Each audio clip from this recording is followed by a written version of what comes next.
Welcome again in yet another special edition of In Depth. We will take a look at the tip of the demographic dividend, the youth, and who is the first-time voter too.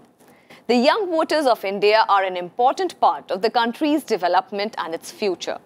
As per the statistics, about 65% of India's population is under 35 years of age. Henceforth, the government is fully focused to design policies and programs around this dynamic strata. The mood and intention is reflected in the National Youth Policy 2014. According to the experts, our well-informed young population is not only our most valuable asset, but also poses the biggest challenge with its access to technology and solution-oriented thinking. This strata is clear on how new India should look like. To probe further, we decided to go across to the Hindu College and telescope into the buzzing thought process of this generation, which comes here from all over the country to study and fulfill their dreams. But before that, a package on why the first-time voter is important for the democracy.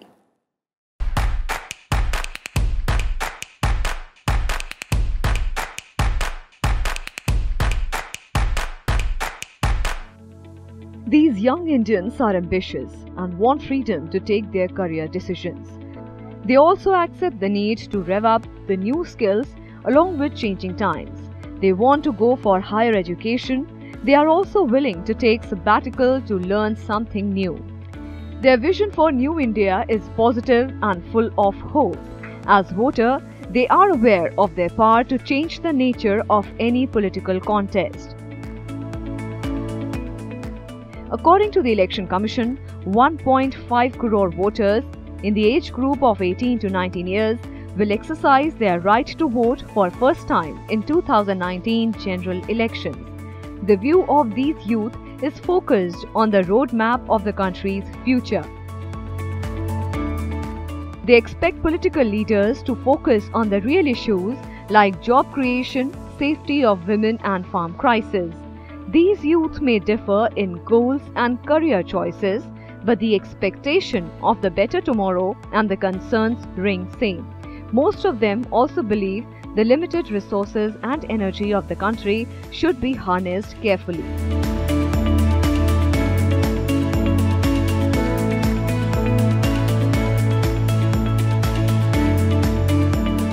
In 2014 general elections, the youth influenced the election results in 6 states and 2 union territories like Delhi, Arunachal Pradesh, Sikkim, Meghalaya, Chhattisgarh, Mizoram, Daman and Diu, and Dadra Nagar Haveli. In these states, they account for almost 60% of the population. Their number is less than 50% in only 4 states: Goa, Kerala, Rajasthan, and Tamil Nadu. As per the Election Commission figures, West Bengal has 20.1 lakh first-time voters. Uttar Pradesh has 16.7 lakh. Madhya Pradesh has 13.6 lakh new voters. Rajasthan 12.8 lakh. Maharashtra 11.9 lakh. Tamil Nadu 8.9 lakh. And Andhra Pradesh has 5.3 lakh new voters. In Delhi, their number is 97,684. Today in Depth, we are discussing the role of new first-time voters in the upcoming Lok Sabha elections 2019. Their dreams and aspirations for a new India.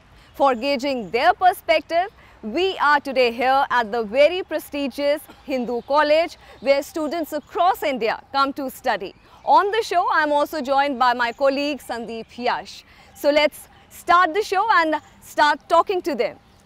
हम बात करेंगे आपसे और हम सवाल पूछेंगे कि आप फर्स्ट टाइम वोट करेंगे इस इलेक्शन में, आपके हिसाब से क्या मानक होने चाहिए, क्या क्राइटेरिया होना चाहिए एक नए हिंदुस्तान का, उसमें क्या क्या होना चाहिए? मैं प्रशांत शौकीन, दिल्ली से। जब मैं फर्स्ट टाइम वोटर की बात करता हूं तो वोट का अधिकार संविधान द्वारा दिया गया केवल एक अधिकार नहीं है, हमारा दायित्व भी है, हमारी जिम्मेदारी भी है।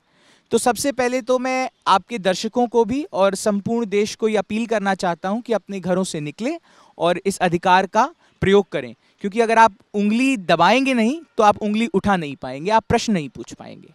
बहुत बढ़िया, तालियां उस पर। अब बात है नए भारत की।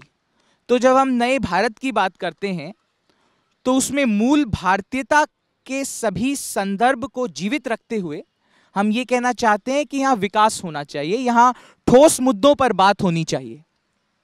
जब मैं ठोस मुद्दे कहता हूं तो मैं सभी तबकों के विकास की बात करता हूं। यहाँ आर्थिक विकास के साथ साथ सामाजिक विकास की आवश्यकता है। सभी तबकों से मेरा अभिप्राय है कि यहाँ पर दलितों की बात होनी चाहिए, यहाँ पर महिलाओं की बात होनी चाहिए, यहाँ युवाओं की बात होनी चाहिए, मजदूरों की बात होनी चाहिए और किसानों की बात होनी चाहिए। हम सभी के हित हैं किसी न किसी, जैसे मैं एक युवा हूं तो मेरा हित है शिक्षा और रोजगार। एक किसान का हित होगा एमएसपी मिले उसे और उसकी फसल बर्बाद ना जाए, हमारे अन्नदाता। बहुत बहुत अच्छा आपका सवाल है। और And I'll come to you now. What's your name? Sonali. Sonali, what's your take on New India?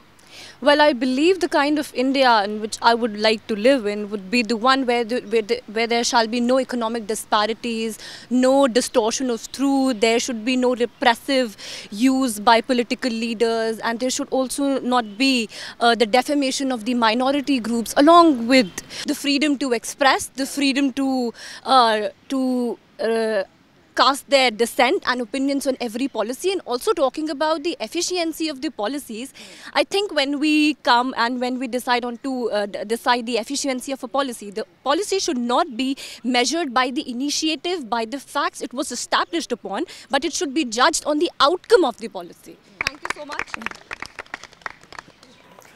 मेरा सवाल स्मृति जो है वो इनसे ये है कि ये नई जनरेशन है, इसकी कंसर्न्स एक भारत को लेकर वो भी है कि जहाँ नौकरियों की समस्या ना हो, लेकिन जहाँ पर नौकरियों के पीछे ना जाने के बजाय जब नौकरियाँ जो है जो जॉब से क्रिएट किए जाएं, हमें इनसे सवाल ज़रूर करना चाहिए। आगे बढ़ करके मैं आपसे ये सवाल ज़रूर करना चाहूँगा कि स्टार्टअप इंडिया की हम जहाँ तक बात करते हैं वो जॉब क्रिएशन की बात है, उस पर आपका क्या कहना, आपकी जनरेशन क्या सोचना है कि आगे बढ़ करके जब आप निकलेंगे यहाँ से आप नौकरियाँ तलाशेंगे या नौकरियाँ पैदा करने की बात करेंगे?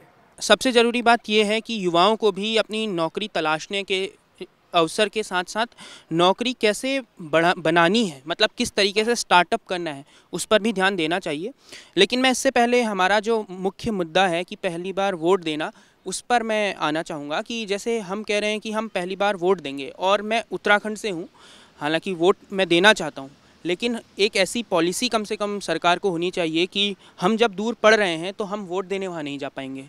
और आप कह रहे हैं कि हम वोट दें, तो हम चाह भी रहे हैं हम वोट दें, हम चाह कर भी वोट नहीं दे पाएंगे। तो आपके कहने का मतलब है कुछ ऐसा मैकेनिज्म होना चाहिए जिसके अंतर्गत जैसे पोस्टल बैलेट्स की व्यवस्था सिक्योरिटी फोर्सेस के लिए की गई है, वैसे ही कुछ छात्रों के लिए भी की जाए जो कहीं पर भी रहें, बिल्कुल वो अपने होम टाउन में या जहाँ पर भी उनका वोट है उसको दे सकें। It is very important to get their perspective because since they are the first time voters, they'll be casting their ballot for the first time in these elections. It is important to understand and know how excited, how important these elections are for them. So I'll come to you now.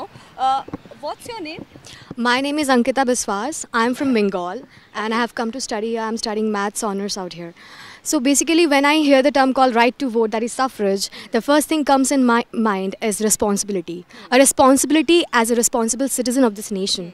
So basically we being the youth of this nation, if we prefer to just sit at home and don't go for vote just for the sake of like, why to go there, why to stand in the queue, then basically we are avoiding ourselves from being a part of the decision making. A decision making, the first step towards the decision making in our nation is the right to vote. It's our responsibility to be a part of the decision making, and like it's very easy to criticize the government, criticize the policies sitting at the tea table, but it's very hard to come out of the tea table and take a stand, and taking a stand comes from the right to vote. It's the first step. I would like to request everyone out here who is watching this TV show that please come out and exercise this right to suffrage and be a part of this new India. Thank you.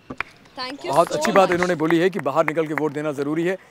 हम इनसे पूछना चाहेंगे कि ये बताइए कि जो भी सरकार बनती है, जिस भी पार्टी की बनती है मैम, आप उनसे अगर मैं कहूँ कि 3 बातें या 3 मुख्य मुद्दे जो आप चाहेंगी वो सरकार उठाए, उसका निस्तारण करे, क्या होंगे? ये सबसे पहले तो हमें एक व्यक्ति को मतलब पूर्ण रूप से सशक्त बनाने की आवश्यकता पड़ेगी। तो इसके लिए पहले जो गवर्नमेंट है उसको शिक्षा और स्वास्थ्य में एक बेहतर इन्वेस्टमेंट करना चाहिए, ताकि जो हमारा हर जो भारतीय नागरिक है वो सशक्त हो और एक बेहतर भारत बनाने की जो हमारी कल्पना है उसे हम प्राप्त कर सकें। और जो सेकंड है, जो गवर्नमेंट है कुछ अलग अलग अच्छी स्कीम्स लेकर आए ताकि हम लोगों को रोज़गार मिल सके।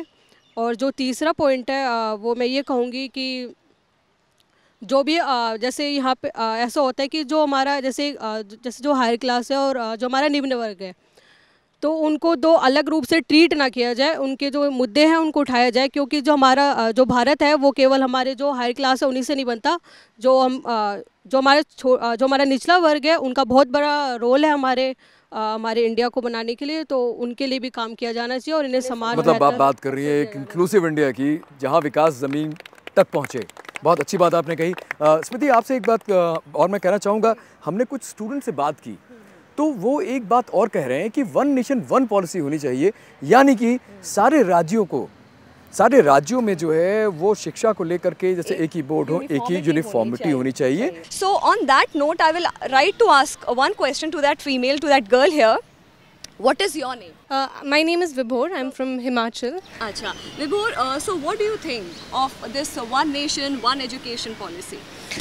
See, I believe that yes, India is a diverse country, but it is diverse to a point where we've started having bifurcations in the nations. So what is important right now is to have a cohesive policy that would unite the entire nation.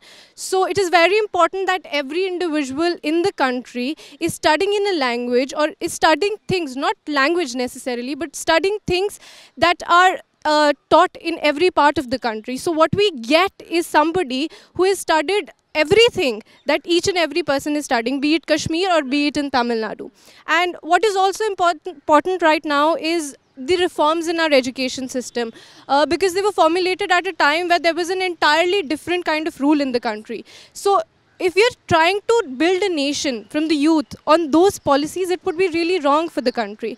So cohesive policies in the education system would also be very beneficial for the nation right now. Also help in exchange of ideas between people and students. Absolutely, that is. Thank you so much, Vibhor. Sandeep, a very important point of uniformity and cohesiveness which students are putting forth, that it will help in enabling the nation to grow, to build this idea of new India. Right. Now I want to shift over to the cleanliness, Swachhata. It has nothing to do with the government drive which is going on right now, but essentially it should be the part of our DNA. वो हमारे जीवन का हिस्सा है स्वच्छता, और स्वच्छता अब एक सरकार की नीति भी है। आप कितना सहमत हैं कि स्वच्छता जो है वो हमारे जो बुनियादी दिन है, एक दिन जो है उसमें सुबह से लेकर शाम तक हमारे घरों में, हमारे घर के आसपास होनी चाहिए? आप कितना सहमत हैं इससे? मेरा नाम अभिषेक है, मैं यूपी से हूँ।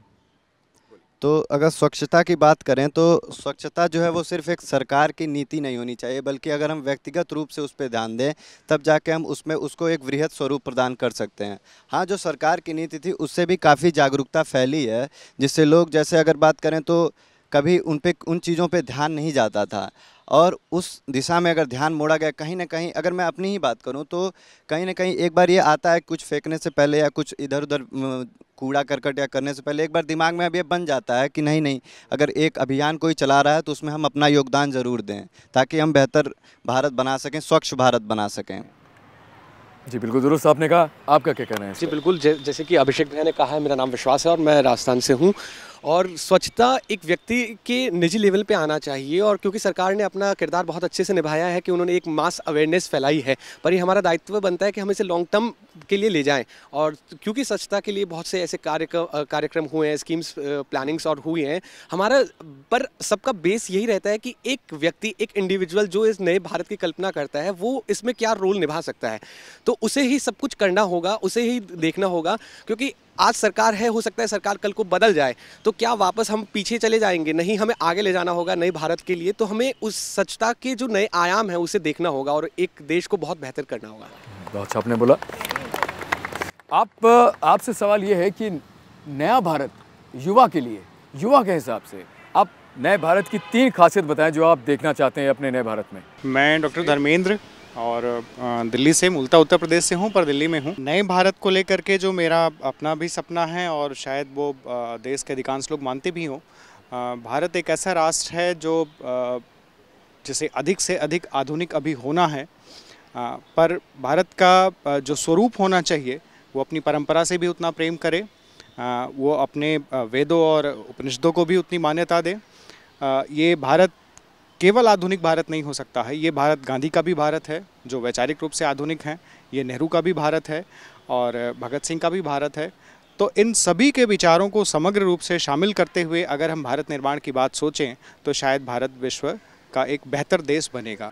थिंकिंग ग्लोबल और एक्टिंग लोकल की आप बात कर रहे हैं, आप बताएं। सत्यपाल सिंह, राजस्थान। ये आपने बिल्कुल सही कहा कि हमें जो सोचना होगा वो वैश्विक स्तर पर सोचना होगा और जो हमारे जो हमें जो कर्म करने होंगे वो हमारे लोकल यहाँ पे करने होंगे।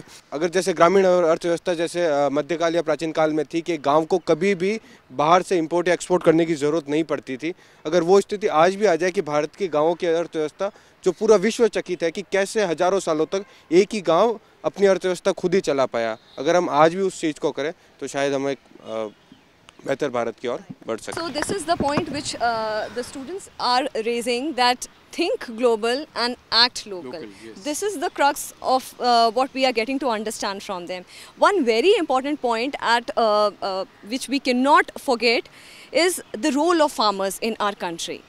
The role of farmers in our country, because at the end of the day, they are the Annadata. I'll come to you for that. How important do you see the role of farmers in building, in contributing to this new India?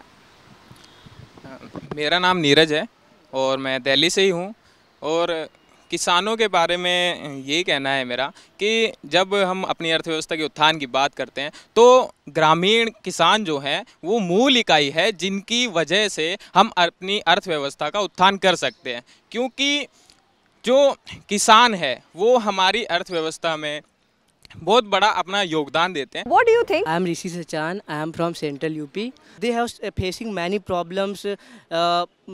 Governments have done so many things, but the problems haven't been solved yet. किसानों को vote bank ना समझते हुए उनके असली उत्थान के बारे में बात की जाए तभी किसानों का हित हो सकता है। एक सवाल आपसे है जो कि मुझे लगता है बहुत ज़रूरी है एक नई जनरेशन से पूछना है, वो ये कि जात पात और धर्म भले हमारी निजी जिंदगी में जैसा भी हो, लेकिन समाज में या देश में उसकी नीतियों में इसका कोई नकारात्मक प्रभाव ना पड़े, इसका जवाब कौन देना चाहेगा?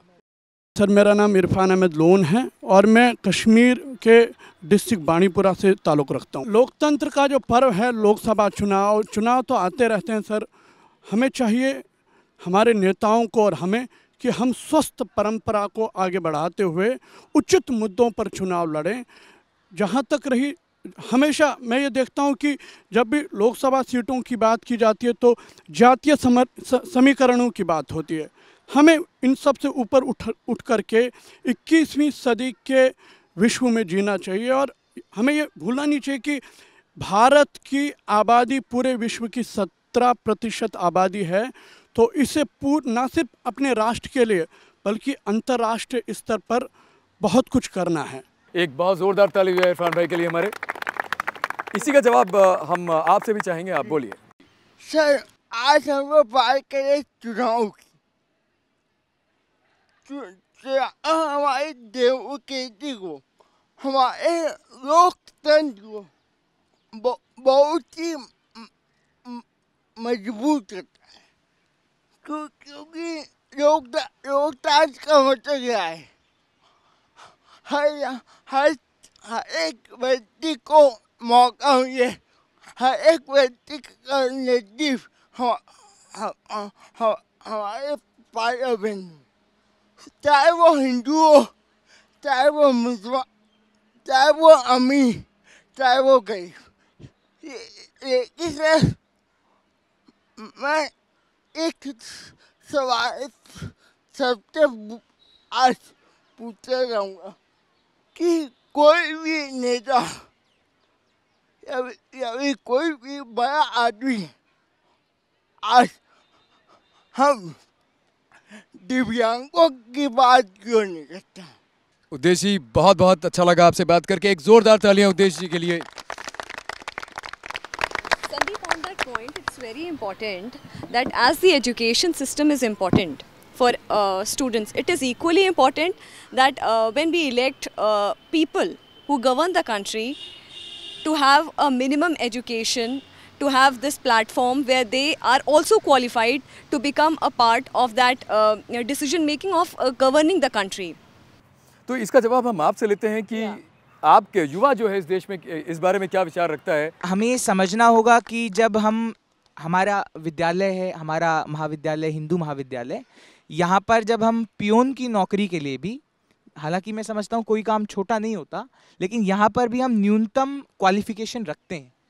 तो जिन्हें हम अपने देश की कमान सौंप रहे हैं, यदि वहाँ पर हम शिक्षा के महत्व को नहीं समझेंगे तो कहीं ना कहीं हम चूक जाएंगे। आपने कहा कि एक राजनीति का भी एक वो स्तर बना देना चाहिए कि इतनी मिनिमम क्वालिफिकेशन इतनी होनी चाहिए। तो मैं भी कॉलेज की राजनीति में बहुत ज़्यादा सक्रिय रहता हूँ। मैं क्लास नहीं लेता, मैं एकेडमिक्स को उतना ध्यान नहीं देता, मैं बेसिकली यहाँ ज़्यादातर पॉलिटिक्स में लगा रहता हूँ। अगर सर मेरे को ऐसा लगता है कि मैं उस काम में अच्छा कर सकता हूँ और मैं पढ़ाई में एकेडमिक में नहीं कर सकता अच्छा, तो क्यों अगर एक न्यूनतम स्तर बना दिया जाएगा तो मैं अपने आप को कैसे एक्सप्लोर कर पाऊंगा यहाँ कि अगर मैं ऐसे यहाँ पे अगर कह दिया जाए कि एमए करके ही आप लोकसभा इलेक्शन लड़ सकते हो और मेरी इच्छा नहीं है करने की, मैं नहीं कर सकता, मुझे पता है मैं फेल हो जाऊँगा, लेकिन मुझे पता है कि मैं राजनीति के मंच पर बहुत कुछ कर जाऊँगा, तो मेरे से तो अवसर छीना जाएगा। तो आपका ये कहना है कि राजनीति में फिलहाल कोई क्वालिफिकेशन नहीं होनी चाहिए। अगर आपके अंदर मादा है, आपके अंदर क्षमता है, तो आपके लिए कोई कट ऑफ नहीं होना चाहिए। When we talk about education, we have to understand the difference between education and literacy.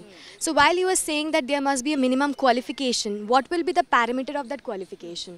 How will you define a person that this person is eligible to be an MP or an MLA? We can't say this because we have in past also seen, basically we are ignoring the most of the population of this nation, which is not right. It will be against the inclusiveness of this nation. So like he was saying that we have to consider that जाति धर्म ये सब नहीं होना चाहिए। तो अगर जाति धर्म पे भेदभाव नहीं होना चाहिए तो हमें ऐसा लगता है कि एजुकेशन जो है उसके सही पैमाने को हमें समझना पड़ेगा। लिटरेसी के बेसिस पे भी ये भेदभाव नहीं होना चाहिए। बहुत अच्छा बोला आपने, बहुत अच्छा बोला। When we talk about education, what does education impart? Education impart cognizance, the awareness about the issues, and what does awareness does to us? It makes us more liberal in our thought process. So the outcome of lack of education and deprivation of education in our political masters has actually led to the corrosion of this whole public debate. We possess a more liberal ideology, we become more tolerant, more educated on these issues, and we actually work towards these issues. Well, that's the perspective I believe. बहुत अच्छा आपने बोला। आप कुछ कहना चाहती हैं इस मुद्दे पर? मैं देख रहा हूँ कि जो प्रतिक्रियाएं आ रही हैं वो मिश्रित हैं। I believe that every person who is going to contest for the elections doesn't need any kind of qualification, in my opinion. But what we need is a powerful leader who can make the entire nation work cohesively.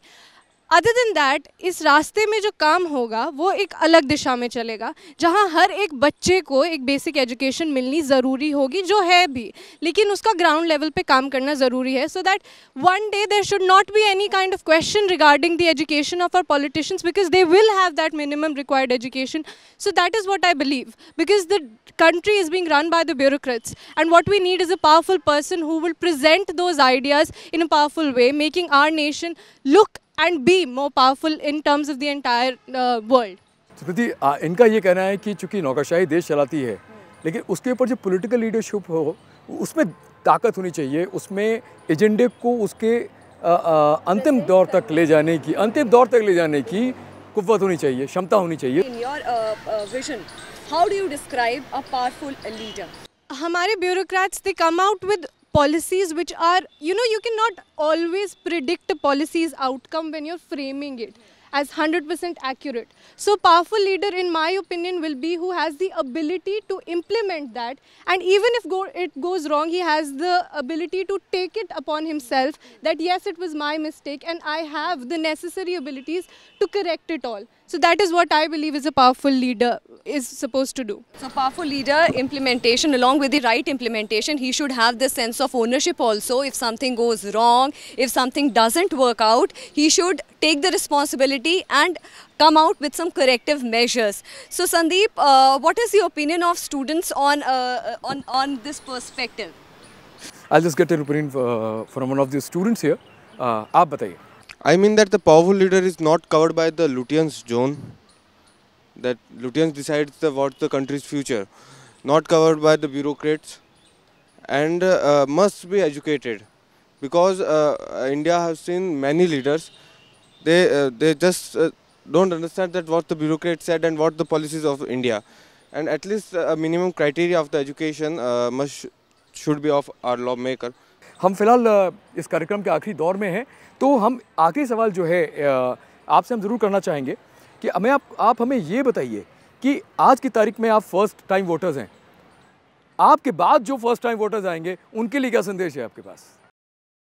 पहला संदेश तो यही रहेगा कि आप अपने अधिकार का, अपने दायित्व का उपयोग ज़रूर करें। संदेश ये रहेगा कि ठोस मुद्दों पर वोट करें, ठोस मुद्दे जो भारत के हित में जाएं, ऊल जुलूल की बातों में ना आए। और हम युवा हैं, हमारे कंधों पर भारत है, हमें राष्ट्र निर्माण में अपनी भागीदारी देनी है, तो उस भागीदारी को हम अपने पूरी शिद्दत से निभाएं, ये मेरा संदेश रहेगा। All the best. So Sandeep, here we spoke to so many students, tried to get their perspective, tried to gauge their opinion, their demands, what do they think of New India, what suggestions do they have, how do they see this idea of New India, their role, their participation, being the first time voters. Coming to you, how would you summarize this entire discussion? मैं सिर्फ इतना कह सकता हूँ, मेरा नाम गौरव सिंह है और मैं उत्तर प्रदेश से हूँ। मैंने इतनी पूरी देर से बहस सुन रहा हूँ, मुझे इतना लगा कि नया भारत जो है, जब हम नया कहते हैं तो मुझे लगता है कि हम कुछ भी अगर नया लाना चाहते हैं तो पुराने के निषेध में होगा। मैं ये नहीं चाहता हूँ कि एक ऐसा भारत बने जिसमें अगर 50% हिस्सा महिलाओं का है और वो अपना वोट डिसाइड नहीं कर सकती हैं, उनको ये पता ही नहीं है कि उनको अपना वोट देना कहाँ है, उनको सिर्फ ये उनके घर के मर्दों के द्वारा, उनके घर के पुरुषों के द्वारा ये बताया जा रहा है। तो हम कैसे कहेंगे कि हमारे पास इतने % वोटर हैं? हमको उसका आधा करना पड़ेगा कि हमारे पास इतने वोटर हैं, महिलाएं हमारी वोटर की लिस्ट में आती ही नहीं, क्योंकि अगर मताधिकार है तो सबका मताधिकार होना चाहिए, उसमें महिलाएं भी होंगी, उसमें वो लोग भी होंगे जिनके घर में नहीं चलती है। तो हम अपने पूरे राजतंत्र, अपने पूरी सिस्टम को इस तरीके से बनाना पड़ेगा कि हर एक वोटर अपनी मर्जी से वोट दे, ना कि किसी और के कहने से वोट। 2 लाइन तहजीब हाफी की बोलना चाहता हूँ, और वो भी उन लोगों के लिए बोलना चाहता हूँ जो माइग्रेंट करके अपने देश से चले जाते हैं। तो वो कहते हैं कि ये तू किस लोगों के बीच में जाकर रोशन हुआ, तेरे अपने तरसते हैं यहाँ अपनी किरणों के लिए। धन्यवाद। So here the students are saying, they are emphasizing on the point that New India should be all about new idea, new opinion, new strategies, new development. Everything has to start afresh. The old legacy has to be shunned to give space for the newcomers, for the youth, for everyone who is participating in building this new India to come forth and participate in the process. So now we come to the end of this discussion with the students. So we spoke to a few youngsters who are the new first-time voters. They have a firm belief in the democracy of the country. They also spoke about their role in building a new India. Recognizing the importance of their ballot, they have also put forth a few questions of paramount importance, like if they are pursuing education away from their home state, then how they will be able to exercise their franchise. In this era of advanced technology, this is the question we leave to the Election Commission. We will meet again with a new episode and a new information. Do send us your valuable feedback on our show. And if there is any error, we will try to fix it too. Till then, it's me, Smriti Rastogi, taking your leave.